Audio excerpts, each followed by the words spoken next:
My sister grabbed the microphone during my own wedding reception toast and told 200 guests she had something they needed. Before I made, quote, the biggest mistake of my life. And I remember thinking in the strange suspended half second before she actually spoke that some small unsurprised part of me had been waiting my entire adult life for exactly this moment to finally arrive. My name is Olivia Hayes. I'm 29 years old, and I plan weddings for a living, which meant that on my own wedding day.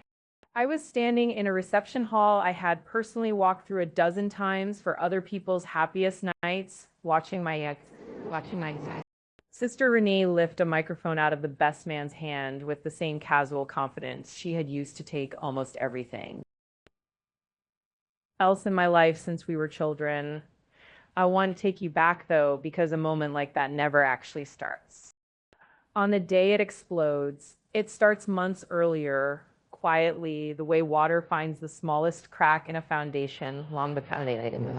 Notices the wall has started to lean. I met my fiancé, Jill Cole, an architect with a calm, steady way of listening that I had never experienced from anyone in my own family at a mutual friend's engagement party almost 3 years before my own wedding day. And from the very beginning of our relationship, Daniel had one particular habit that I now understand probably saved us both. He told me everything immediately without exception, especially anything involving my sister. Renee had always had a specific talent, even in his children. Whatever I had, the exact moment she noticed I had it, a doll, a friend, a boyfriend in high school she pursued. For months purely, I eventually realized because he had chosen me first, and our parents, Grace and our parents, decades quietly rewarding that talent by treating Renee's wants as urgent and mine as simply expected to be shared. With bitterness anymore, only with the particular clarity you get after a year of watching a pattern finally become undeniable. Because for most of my childhood, I genuinely believed I was simply the more patient sister, the one who didn't need as much, when really I had just been trained early to expect less. I remember specific moments now that I once explained away entirely. A bicycle. Birthday money for 2 full years to buy, one Renee borrowed without asking and returned with a bent front wheel, our mother telling me to simply be grateful I had a sister generous enough to want to share my things at all. I remember a boy named Marcus in the 10th grade who asked me to a school dance, and how Renee, 2 years younger, began appearing wherever he. And I happened to be, for the following month, laughing at his jokes a beat too loudly, until eventually he stopped calling me altogether and started calling our house, asking specifically for her instead, a pattern our mother described at the time as simply Renee. Being outgoing and social in a way I apparently wasn't. I remember, too, the quieter moments that hurt more than the obvious ones. Earth days where Renee's gifts were somehow always slightly more thoughtful, slightly more expensive, framed by our parents as evidence of how much closer she was to them emotionally, when I now understand it was simply because she had learned correctly. That's weird. Family received the oil, while quiet ones were simply expected to keep turning on their own. By the time I reached my 20s, I had built an entire professional identity, ironically enough, around helping other families navigate exactly the kind of tension I've spent whole life quietly absorbing rather than confronting, planning weddings for brides whose own sisters sometimes needed careful diplomatic handling during toasts and seating. Arrangements never once fully connecting until much later how much of that professional instinct had been built directly out of my own childhood. Training and managing Renee. The trouble with Daniel began roughly 8 months into our engagement, small enough at first that I nearly missed it entirely, a text from Renee to Daniel about wedding planning logistics that could easily have gone to me instead, accommodate. A family dinner about how well the two of them, quote, understood each other, delivered with a smile that didn't quite reach her eyes. Daniel mentioned it to me the same night, the way he mentioned everything, sitting on our couch with his phone already open. to show me the message thread before I even asked, and I remember feeling a small cold flicker of recognition, not suspicion of him exactly, but the specific familiar dread of watching my sister circle something that belonged to me. I told myself for a while that I was overreacting, that engaged couples get texted by extended family about logistics all the time, and Daniel never once dismissed my concern. He simply kept showing me everything unprompted, building a habit of transfer. Later, though neither of us understood that yet, the pattern accelerated slowly, the way these things do. Renee showing up uninvited. Where Daniel and I had specifically planned time alone, offering to help with wedding tasks in ways that always seemed to require private. One-on-one coordination with him rather than with me, and I began noticing the way you notice a draft in a house before. You ever find the actual gap in the window frame that my sister had started speaking to my fiancé in a tone reserved in our family for people she considered worth competing for? I brought it up with my mother once carefully at her kitchen table, and she patted my hand and told me Renee just admired what Daniel and I had together, that I shouldn't read too much into a sister wanting closeness with her future brother-in-law, a sentence that landed with the exact same dismissive weight every consent is raised about Renee had landed with since we were girls.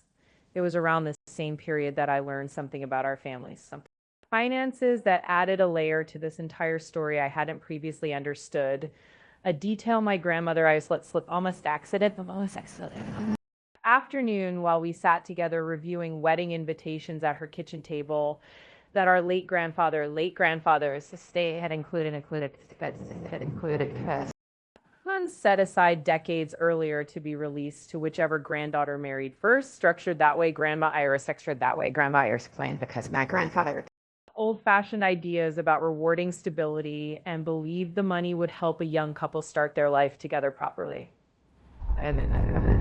Trust existed at all until that conversation, and I remember feeling a strange mixture of gratitude and unease, learning that my own opinion. Wedding wasn't simply a private celebration. It was also apparently a financial trigger that Renee, as the only other granddaughter, had ever revealed to be quietly aware of and quietly resentful about. My grandmother explained further, almost apologetically, that when she and my grandfather still believed both their granddaughters would likely marry around similar ages, and that neither of them ever imagined the arrangement might someday create exactly the kind of quiet incentive she now worried it represented. Sitting there were kitchens. Table with reading glasses pushed up into her white hair, genuinely troubled by a decision made decades earlier for reasons that had felt perfectly reasonable at the time. I asked her carefully how much money the trust actually involved, and when she told me the figure, considerably more than either Renee or I earned in an entire year at our respective jobs, I understood immediately. Already inclined toward taking what belonged to someone else might find that particular incentive difficult to ignore entirely. I want to be honest that I didn't immediately connect that detail to Renee's growing closeness with Daniel because it felt almost too cynical to make about my own sister, and some part of me still wanted desperately to believe that whatever was happening between them was simply an overly familiar family dynamic rather than something calculated.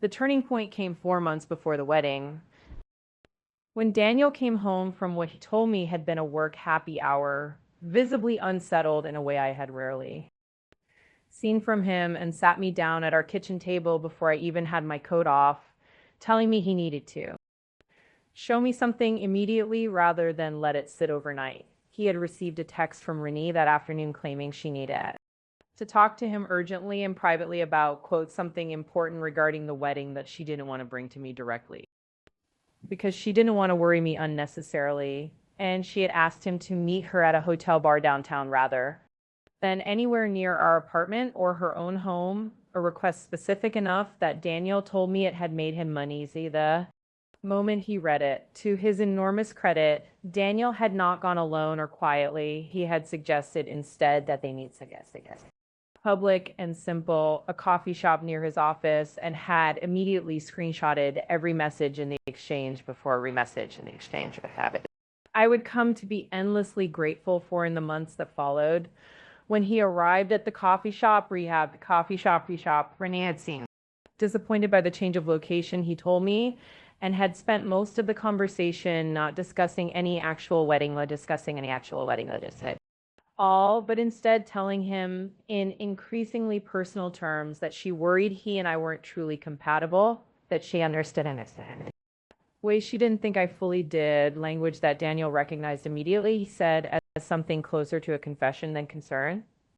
Described her leaning forward across the small table at one point, her voice dropping to something quieter and more deliberate, telling him that she had always felt a connection with him that went beyond simple family friend lines, and that she wondered sometimes if he ever felt it too, a question Daniel told me he had answered immediately and firmly, telling her plainly that he loved me, was marrying me, and that whatever she believed she felt needed to stay entirely her own private matter rather than something she brought to him again.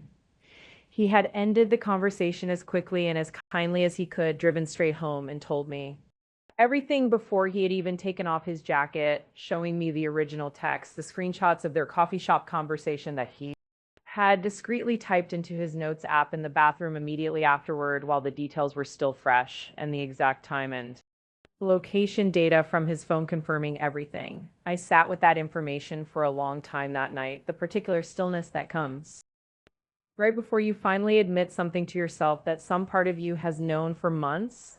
And I understood clearly for the first time that my sister hadn't simply been overly familiar or emotionally clumsy around my fiancé. She had been actively, persistently for months using the cover of wedding logistics to create private access she otherwise wouldn't have had any reason. I did not confront Renee immediately. I want to explain why, because it would have been so easy to call her that same night and demand an explanation, but Daniel and I talked late into that evening and agreed that a confrontation without a complete record would simply turn into her word against ours, exactly the kind of ambiguous family conflict our parents had spent 30 years. Renee's favor by default. Instead, we made a quiet decision that shaped everything that followed. We would keep documenting calmly and completely.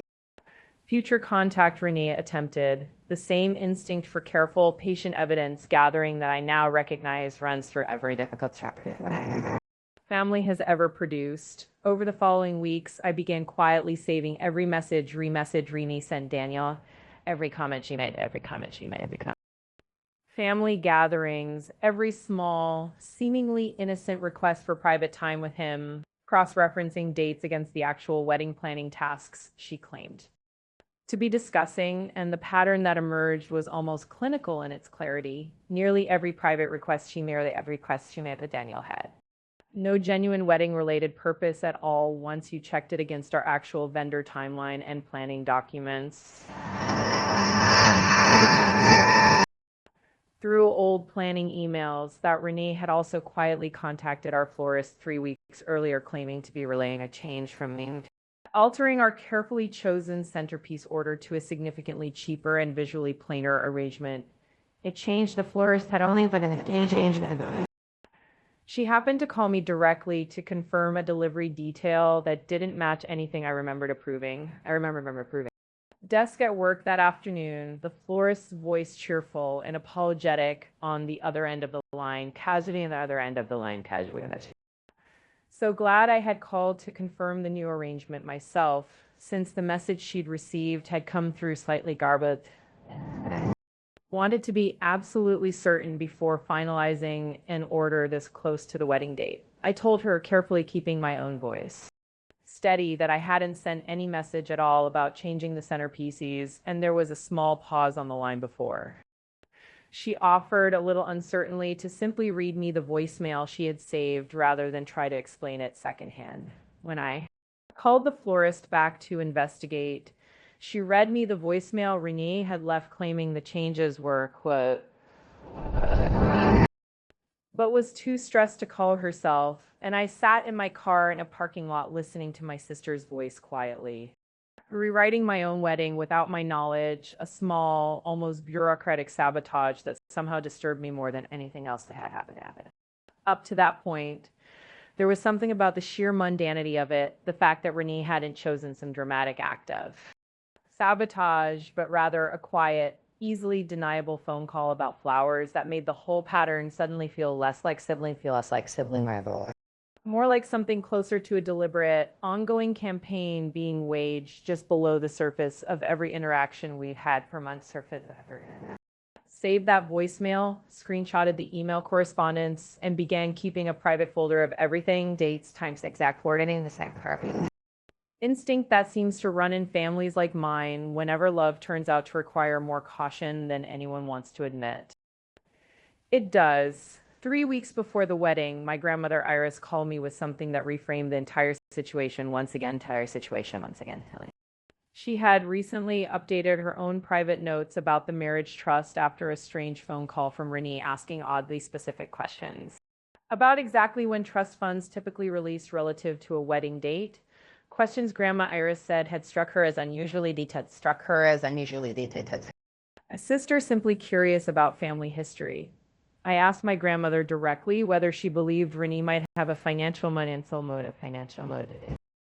disrupting my wedding, and she was quiet for a moment before telling me carefully that she had chosen years ago to believe the best about both her granddaughters, but that a woman doesn't ask 3 specific questions about trust release timing purely out of curiosity. That conversation gave me the final piece I needed to understand not just what Renee was doing, but potentially why. Because if my wedding were somehow disrupted or called off entirely, the marriage trust, according to the language Grandma Iris eventually read directly from the original documents, would simply remain available for whichever granddaughter married next, meaning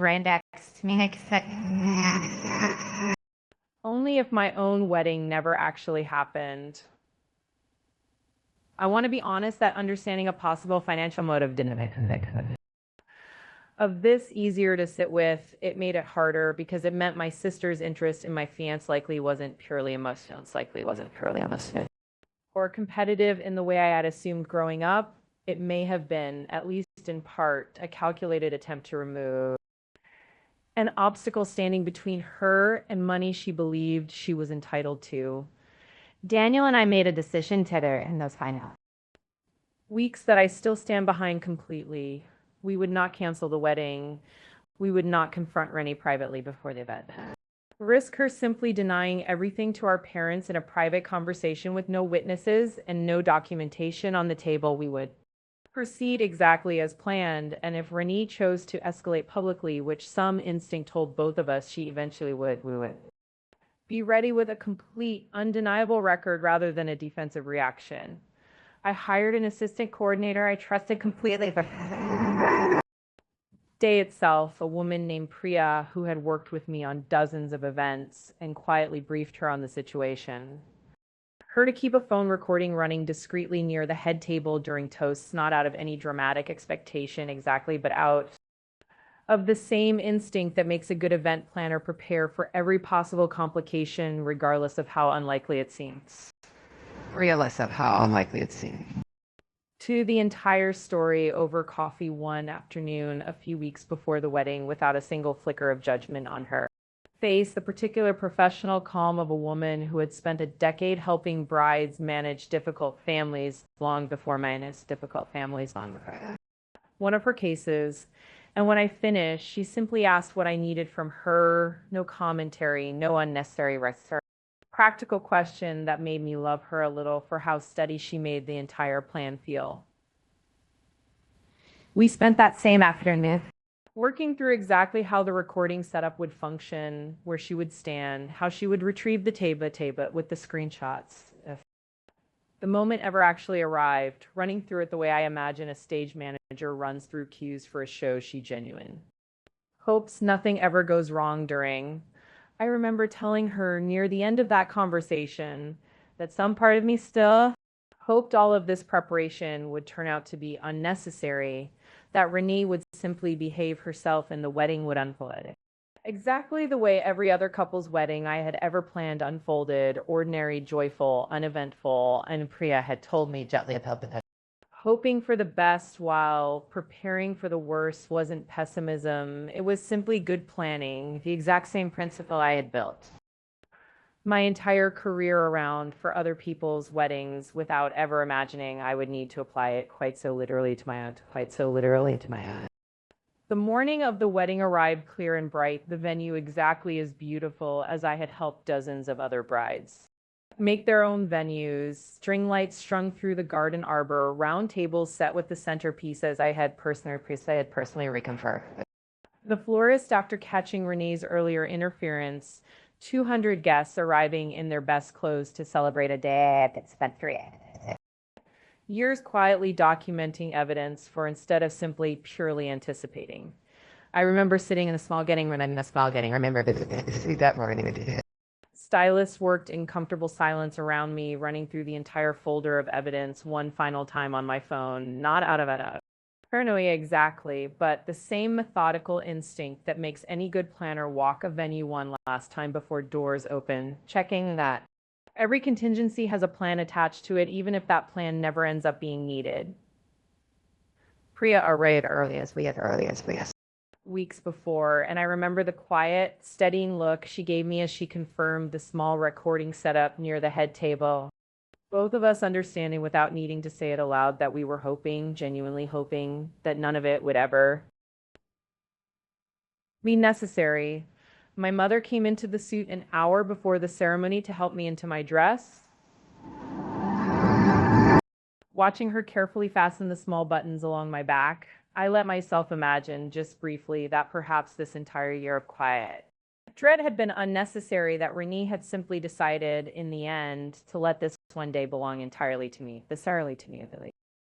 Itself was beautiful and uneventful, Daniel's hands steady as he said his vows, my father walking me down the aisle with in his eyes, and for a few hours that afternoon, I let myself simply be a bride rather than a woman quietly braced for whatever her sister might attempt next.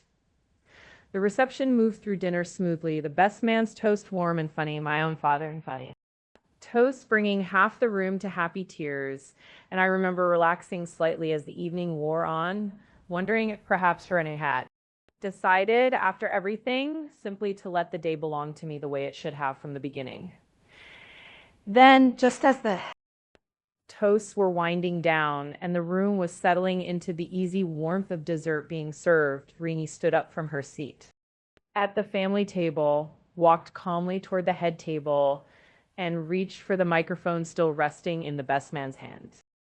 With a smile that didn't quite match the tension visible in her shoulders, she said she was sorry to interrupt, that she had wrestled with whether to say anything at all, but that she loved me too much to let me marry someone without knowing the truth. And then, in a voice pitched perfectly to carry across a silent room of 200 guests, she said that Daniel had been meeting her secretly for months, that there were feelings between them he had never been honest with me about, and that she felt she owed it to me as my sister to finally say something before it was too late. I want you to understand what that moment actually felt like from the inside, not the dramatic version, the real one, almost strange. Me the way it does at work when an alarm goes off and everyone else in the room starts to panic, because I had spent 4 months quietly preparing for exactly this possibility. And some part of me, the part that plans weddings, crisis for a living, simply switched into the exact steady focus I use when someone else's wedding day starts to unravel in front of 200 witnesses. I remember the specific details with an almost photographic clarity that surprised me later, the way the string light flickered slightly overhead, the sound of a fork being set down carefully at a nearby table, my mother's face going pale near that front, Daniel's hand finding mine under the table before I had even consciously reached for his. I did not raise my voice. I did not cry, though I want to be honest that some part of me wanted to do both at once, some old Childhood instinct rising up in me that still, even at 29, expected this particular fight to end the way it always had before it to end the way I've had.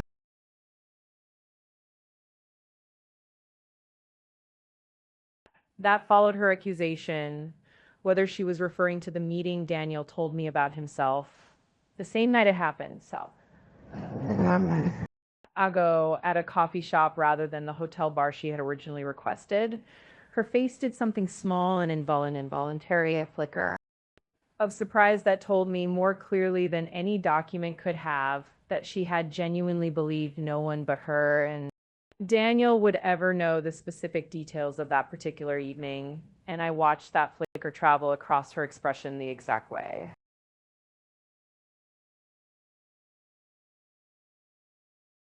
At once, I gestured to Priya, who had been standing quietly near the edge of the room, exactly as we'd planned.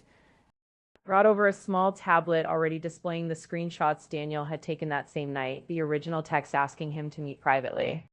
At a hotel bar, his own reply suggesting somewhere public instead, and the detailed notes he had typed within minutes of leaving that. Coffee shop, time-stamped, specific, uncontradicted by anything Renee had just said into that microphone. A bit a portion of it. Steady, the same voice I used to calm a bride having a panic attack 20 minutes before her own ceremony, explaining to the room that Daniel had told me everything the same evening it happened, that we had made a deliberate decision not to confront Renee. Privately, precisely because we suspected this exact moment might eventually come, and that everything we had just implied about secret unidentified simply didn't match the documented, time-stamped reality sitting on the tablet in front of the entire head table. Then, because months earlier that if this moment ever arrived, I would let the whole pattern speak for itself rather than simply defending one singlet. Evening, I asked Priya to also pull up the florist's voicemail, playing it through the small speaker for the closest tables to hear my sister's own recorded voice quietly rewriting my wedding centerpieces under my name without my knowledge just weeks earlier.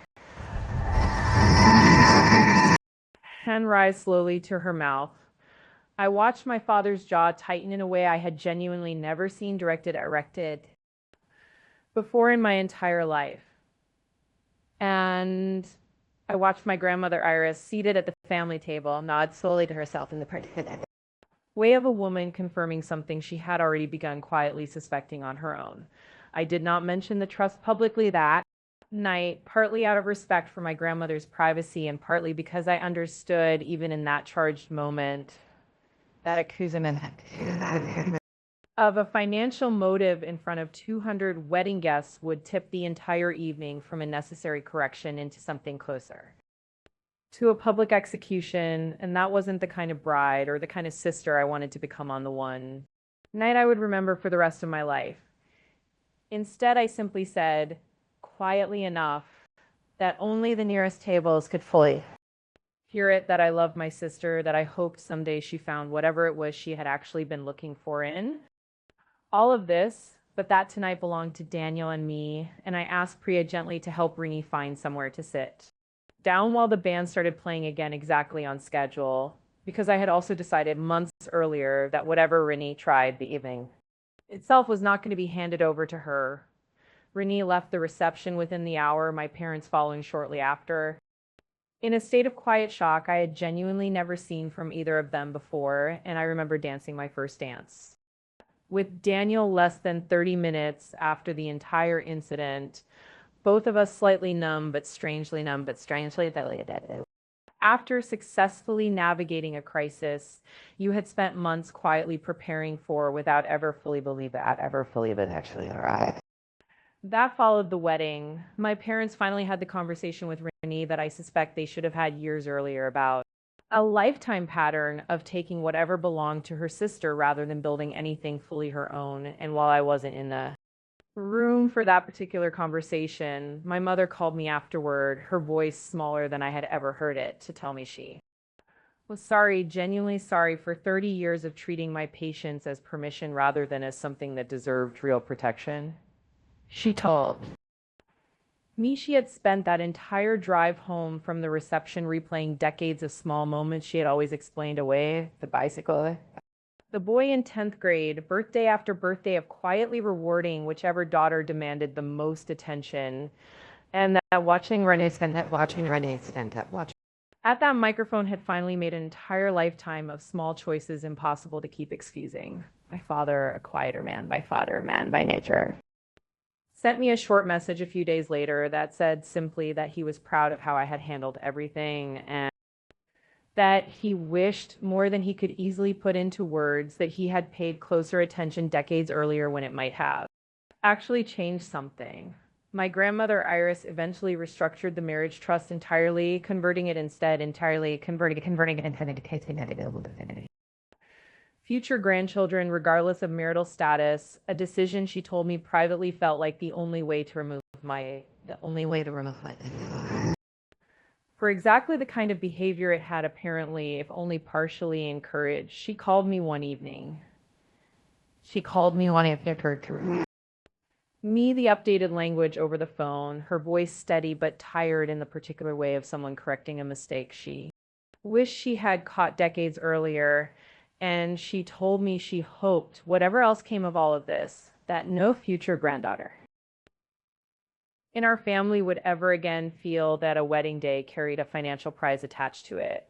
Renee and I do not speak often now, though we are not estranged entirely, careful holiday exchanges rather than the closeness I once genuinely conversations at Thanksgiving that stay carefully on the surface of ordinary things, weather, work, nothing that risks opening. Us has fully found the words for yet. I saw her at our grandmother's 80th birthday party 6 months after the wedding. We spoke for perhaps 10 minutes near the dessert table, both of us careful and a little formal with each other in a way that made my chest ache more than any argument could have. Two sisters who once shared a bedroom for 15 years now, speaking to each other like polite acquaintances at a party. I've made peace mostly with the fact that some relationships simply settle into something smaller and safer rather than fully repairing back to what they once were. And I try to remind myself that smaller and safer is still, in its own way, a kind of repair, even if it isn't the version either of us would have chosen. As children, Daniel and I still talk sometimes about that reception night, not with anger anymore, but with a strange kind of gratitude for his simple, consistent habit of telling me everything the moment it happened, because I understand now that the real thing that saved our wedding wasn't the confrontation itself. It was 4 months of boring, patient, time-stamped honesty that made us unable to hold its own weight once it finally arrived in front of an entire room of witnesses. We built a small ritual out of that lesson, in fact, a standing agreement between us that neither of us has ever needed to invoke again, but that both of us still find quietly comforting that whatever happens, whoever reaches out, whatever gets said in a private moment, ever gets said in a private moment, either of us expected the other person hears about it immediately, plainly, without editing, because we learned the hard way that the version of love, which survives, is rarely the version with no complications. It's the version where complications get named out loud the moment they appear rather than left to grow quietly in the dark. I think sometimes about how differently that night might have gone if Daniel had simply kept that first hotel bar text a secret out of some misguided desire to protect me from unnecessary worry. If he had decided the way so many people do, that a small omission in the name of kindness was a reasonable trade for avoiding one uncomfortable conversation. And I understand now that the actual foundation of any marriage worth having was never going to be the absence of people trying to disrupt it. It was always going to be two people who chose deliberately transparency over comfort every single time it actually mattered. I still plan weddings for a living, and I notice now, in a way I never quite did before my own, small warning signs I once might have missed entirely. A sister who insists on private conversations with the groom, a family member who quietly tries to change vendor details without telling the bride, patterns I now recognize immediately because I lived inside one myself and came out the other side having learned more thoroughly than any professional training ever could have taught me that the people who love You loudest in public are not always the same people who have been honest with you in private, if there's anything I'd. Want another quiet sister somewhere to take from all of this, it's that patience is not the same thing as safety that. A family's habit of rewarding whoever demands the most rarely corrects itself on its own, and that sometimes the most, sometimes can do for the people around you and for yourself is simply insist on documenting the truth calmly enough and completely enough that when the moment finally arrives to say it out loud, nobody in the room is left with any real room to argue.